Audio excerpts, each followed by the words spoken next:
If you're in your 20s, you really need to start taking your finances seriously, because you don't want to hit your 30s and you're now broke, you're struggling, seeking help here and there. You want to live a life of financial abundance.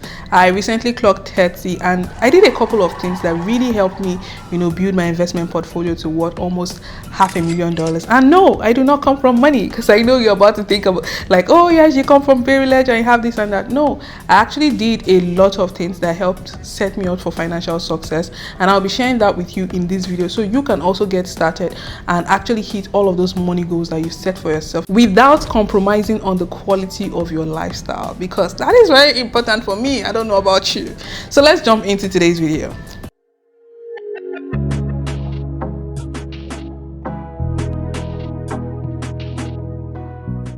Hello there and welcome back to my YouTube channel. My name is WhizQueen. I create content on finance, business and travel. And on this channel, on this video today, I'm about to tell you all the things you need to do to help you get financially set up in your 20s. So if this is your vibe, if this is the kind of video that you would love to see more of, I would appreciate if you can give this video a thumbs up, leave a comment below, and ensure you subscribe to the channel so that you can learn more, because we might even make this into a series to help you learn other things that will help you reach your financial goals as well. All right, cool. Why are you listening to me today? Why am I the right person to tell you? I turned 30 a couple of months ago. And one day I was just sitting back thinking about my 20s, just reflecting on my life. I was able to see that I went really far. Like, I was able to achieve the life of my dreams in my 20s. I was able to, save a lot. I built my investment portfolio to worth almost $500,000. I got to travel the world. I've been to over 60 countries around the world. I now run my own business. I actually have 2 businesses as well. I also even mentor people on their wealth building journey as well. And sometimes you might feel like, maybe there are some things. I mean, I do have a finance degree, but I don't think it's about the finance degree. It's just about the actual actions and things that I put in place to really help me learn those skills to actually become more financially literate and take the right decisions. And that's part of what we're going to be covering in today's video. So please stick around, okay? I'm here to tell you everything. And if there's any other topics as it relates to money or wealth building or getting financially set up in your 20s, definitely leave a comment below. I'm going to address those in subsequent videos. Now, I'm not one of those people who will tell you that, oh, because you're in your 20s, you should sacrifice your life. All you need to be doing is working hard, slaving for money, paper chasing, hustle, grind and all of that. No, you can actually live a well-grounded and balanced life and also save and still have all of those financial goals met. People believe that, oh, Gen Z, people in their 20s, they don't want to work anymore. All they want is easy money and free money. That is not true. I see most of the hardworking people and creative people that I know today, they are in their 20s. They're doing successfully well. I have a sister who is currently 23. I have a lot of people that I do mentor. I have friends, I have siblings, I have other people in my circle that I talk to from time to time. They are in their 20s. They are super hardworking. They are high achieving individuals, but at the same time I find one thing that is missing. They mostly don't have that guidance. They don't have that support. They don't have someone to nurture them in the right direction, and that's why they end up making some small mistakes that will cost them a lot of things. You don't have to compromise on the quality of your lifestyle for you to be able to achieve these big dreams. When they say, oh, you cannot eat your cake and have it, I don't believe so, because you can actually eat your cake and have it. I am a living testimony of that. I quit my job 2 years ago to run my own business. I was literally 27 at the time when I quit my job. Was it 27? Yeah, at the time when I quit my job, and now I run my own businesses. My business is growing really, really fast. We currently have about 7 people on the team. I'm literally responsible for some people's pay, and I don't come from money. I need to put that out there. I had to learn all of this from scratch, all by myself. So you can also do the same. You don't need to feel like you need to have some privilege or education or exposure for you to achieve some of these things at all. No, you actually just have to put in the work.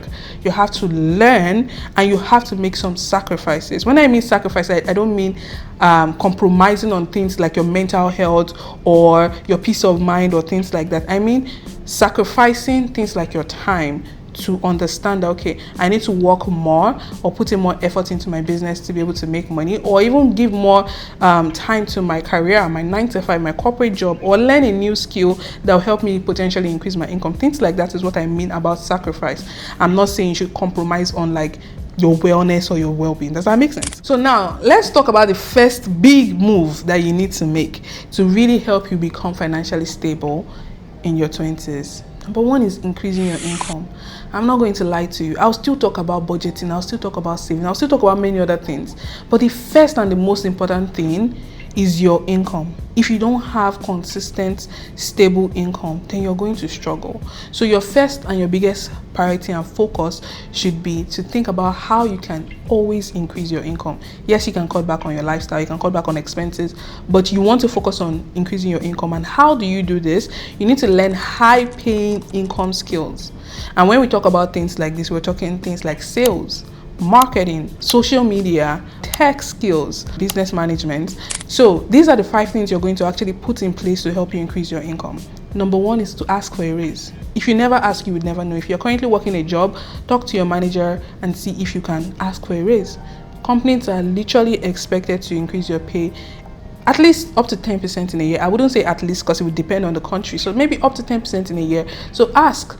If you don't ask, you never get. Number 2 is to look inside of your company, see if they are hiring. So move between your companies. Inside the same company, check if there are other roles open or vacancies. Apply for them so that you can potentially increase your income. Just moving between the same companies, you have the possibility or potential to even get that offer compared to somebody else who is outside and just applying for the first time. So you can actually increase your salary by up to 20% by just doing that. Number 3 is to upskill. This is very, very important. If you're doing a job where even if you're doing a high level job, you should always constantly be learning. In this world, one of the things that will set you apart is for you to learn new skills. Your attraction of money is a proof of how valuable you are. If you want to make more money, you need to learn more skills. You need to continue to grow and bring value in, and that is how you're going to be able to attract more wealth. Now, once you upskill, that in itself can possibly increase your pay by up to 100% because you can switch to an entirely different company, switch to an entirely different role, or even negotiate for more within the same company. So upskilling is the third thing you're going to consider. Next is for you to consider job hopping. Once you start upskilling and you start learning new skills, you don't need to wait till you're done with whatever program or learning methods.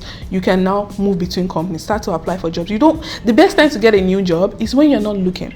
Don't wait until you are ready, or maybe you get laid off, or you get to that point where you are like this. Start applying for new jobs even once you just get into a company. My own strategy, I never work at any company for more than 2 years. From 6 months in, I start applying for another job so that I can be very picky and I can look out for the right jobs that is fit for me. And that's exactly what I did. If you see me stay at any company for longer, maybe that company, that job or that role is serving a different benefit than just having a job. So that's the next thing you're going to do. So job hopping. And last but not the least is to have your own thing. So this could be you setting up a side hustle, a small business, something that is going to bring you additional income outside of your 9 to 5. That's the next thing you want to do to help you really increase your income. So please take action on all of these 5 things that I've just listed for you, and it could possibly help you increase your income. Now, it's not enough for you to make money. It is about how you manage what you make. And this brings me to the second thing you need to do. Managing your finances, financial planning. My girl, it is very important. You can't just say, oh yeah, because I'm making money, I'm going to spend or do whatever it is that I want. No, it doesn't work that way. You now need to learn how to manage your money efficiently. And what we are talking about here is budgeting. Hold up. I know you don't like to hear the word budgeting. Okay, I know we don't like it.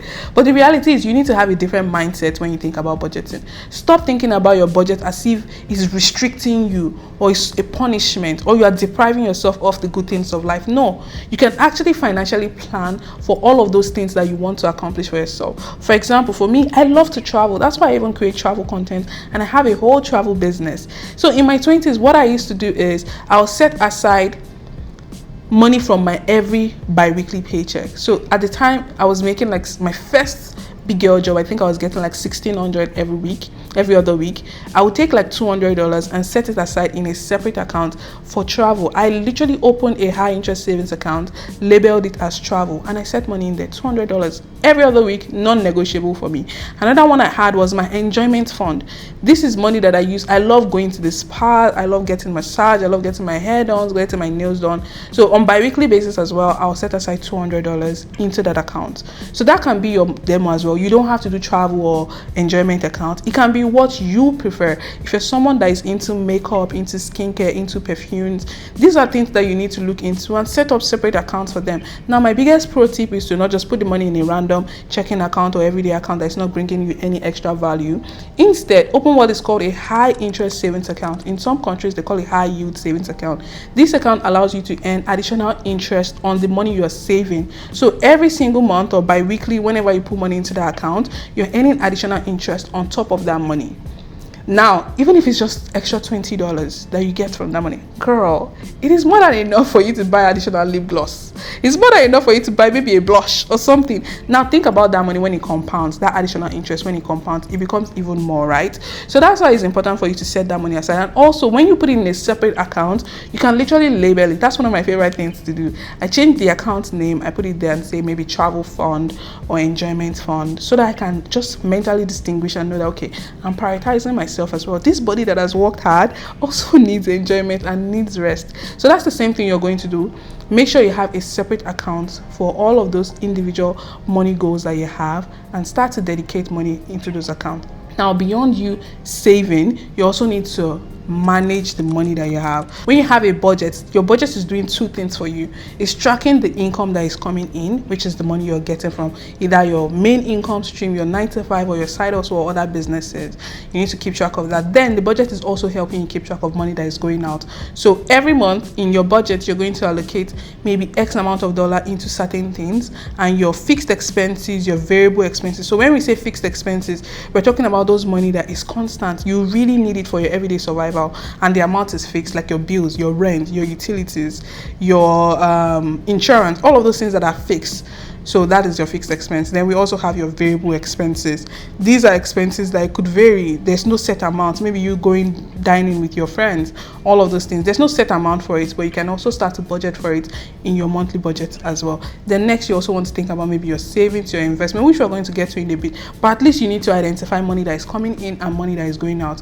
But remember what I said about mindset, right? You need to get rid of that mindset that makes you think your budget is meant to be restrictive. In fact, your budget is meant to allow you live the life that you really want, and it should be value-based spending. You should be prioritizing spending money on things that you value a lot more. I've spoken to some of my girlies who love to dine out, go to restaurants, and for them in their monthly budget, I always recommend to prioritize setting aside extra money that goes into all of this kind of, lifestyle dinings and stuff. Some people love to shop, so if that's the case for you, then definitely dedicate money for that. For someone like me, I love to travel, and I know you might want to have it all. Yes, that's 100% valid. You're allowed to have all of them, but separate the accounts and plan ahead.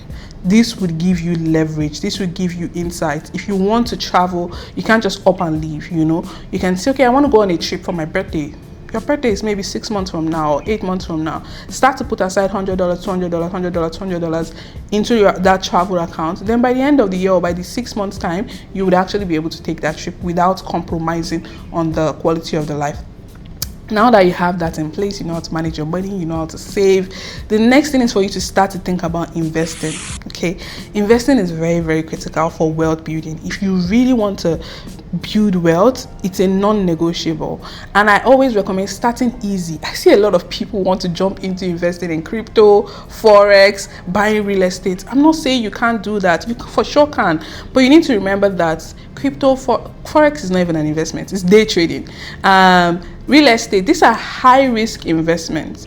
But if you're just starting out, don't jump head first into it. Start with low risk investments like investing in stock markets, ETFs, money market fund. These ones, your capital is pretty much protected to an extent, and you're still going to be getting consistent returns.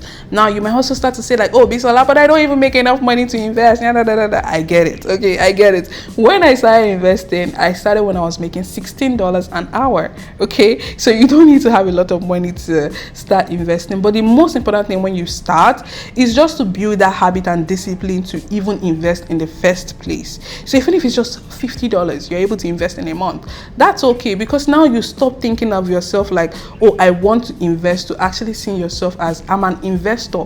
Then once you have that mindset shift, your brain starts to automatically pick up on opportunities that allows you to increase the money you're investing. So maybe instead of investing just $50, then subsequently you can start to say, oh, you know what, I can see my money growing, I can see myself earning dividends. I'm now learning about the stock market, and I now know the kind of ETFs and stock to buy. Now you're learning. Beyond you building that habit, you're also learning.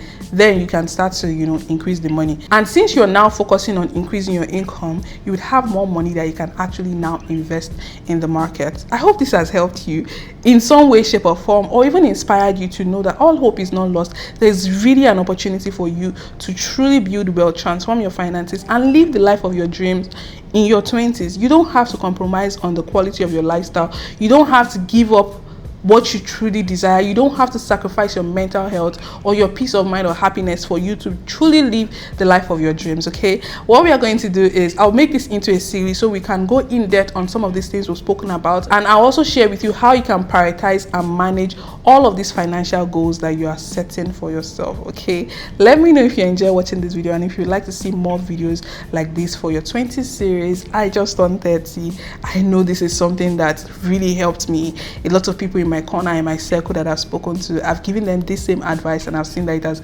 really helped transform their finances as well. And I want to help you too, just in case you don't have a big sister.